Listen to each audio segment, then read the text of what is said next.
नमस्कार दोस्तों, आपके अपने चैनल अभय भोजपुरिया के मंच पर स्वागत है। आपको बता दें कि पावर स्टार पवन सिंह का बोल बम का सॉन्ग बहुत जल्द आपके बीच आने वाला है। और आपको बता दें कि आज पावर स्टार पवन सिंह का एक पुराना बोल बम सॉन्ग जो पवन सिंह ऑफिशियल से रिलीज किया गया और वो रिलीज के साथ ही ट्रेंडिंग के मेन पेज पर 13 नंबर पर ट्रेंड कर रहा है।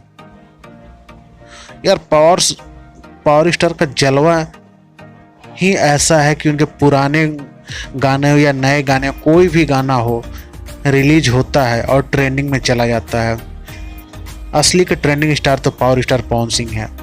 और आपको बता दें कि बहुत जल्द पावर स्टार पवन सिंह का बोलबम सॉन्ग शुभ लाभ फिल्म से रिलीज होने वाला है। तो आप लोग का इंतज़ार की घड़ी अब समाप्त होने वाली है। बहुत जल्द आप लोग के बीच यह सॉन्ग आएगा। आप स्क्रीन पर देख सकते हैं कि इसका वीडियो शूट कंप्लीट भी हो चुका है। बस इंतज़ार है बोलबम सॉन्ग का। ऐसे ही नए अपडेट के लिए हमारे चैनल पर बने रहें। धन्यवाद।